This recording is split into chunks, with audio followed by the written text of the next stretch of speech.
വയനാട്ടിൽ NDA സ്ഥാനാർത്ഥിയായി K Surendran എത്തുമ്പോൾ എതിരാളിയായി പ്രസീത അഴീക്കോടുമുണ്ട്. CK ജാനുവിന് നിയമസഭാ സ്ഥാനാർത്ഥിയാകാൻ കെ സുരേന്ദ്രൻ 35 ലക്ഷം രൂപ കോഴ നൽകിയെന്ന് വെളിപ്പെടുത്തിയത് പ്രസീതയായിരുന്നു.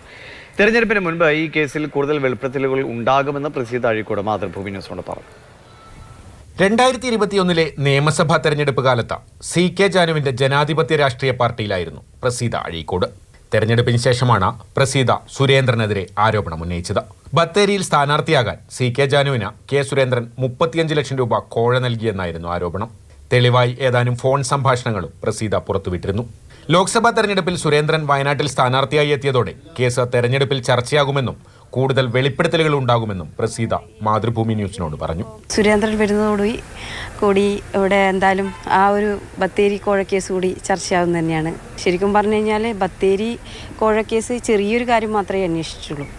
അതിൻ്റെ ബാക്കി വരുന്ന കുറേ കാര്യങ്ങളുണ്ട്, അന്വേഷിക്കേണ്ടതുണ്ട്.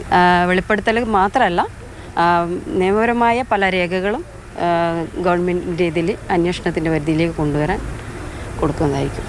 ഗോത്ര എന്ന സംഘടനയുടെ പിന്തുണയോടെ സ്വതന്ത്ര സ്ഥാനാർത്ഥിയായാണ് പ്രസീത അഴീക്കോട് വയനാട് മണ്ഡലത്തിൽ മത്സരിക്കുന്നത്. DMK-യും പിന്തുണ അറിയിച്ചതായി പ്രസീത പറഞ്ഞു. മാതൃഭൂമി ന്യൂസ്, വയനാട്.